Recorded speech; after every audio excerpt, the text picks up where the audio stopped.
Републиканскиот председателски кандидат Доналд Трамп го префрли својот фокус на подпредседателката Камала Харис, неговата веројатна противничка во трката за председателската функција, критикувајќи го нејзиното досие за имиграција. Таа сака сите да бидат амнестирани. Потоа Џо Бајден ја направи главна за границата и тогаш стана лош. Таа започна илегална инвазија на имиграција на нашата земја.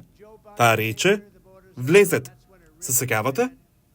Илегалната имиграција е водечко прашање меѓу републиканските гласачи, а кампањата на Трамп се обидува да ја поврзе Харис со имиграцијската политика на Бајден, нарекувајќи ја негова гранична царица.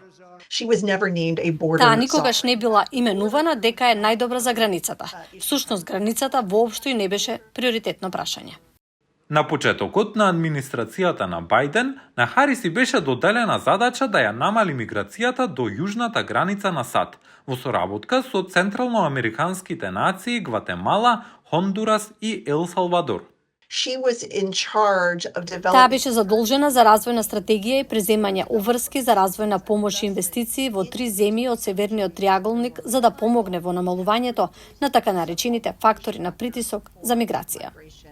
Откако Бајден побара од Харис да ја предводи стратегијата за да помогне во подобрувањето на животните услови и да ги обесхрабри мигрантите да го напуштат својот дом, пораката на Харис за имиграција стана построга.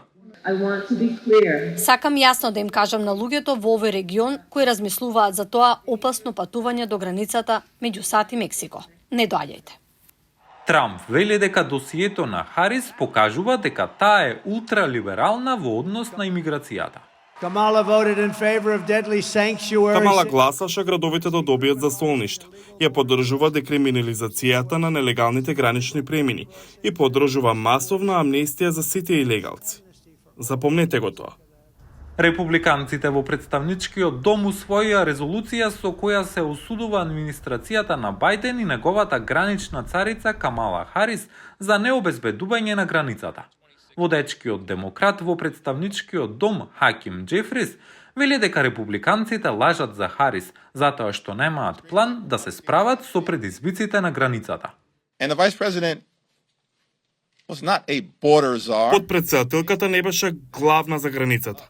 Тие го измислуваат тоа, затоа што немаат афирмативна агенда, визија или учинок за американскиот народ.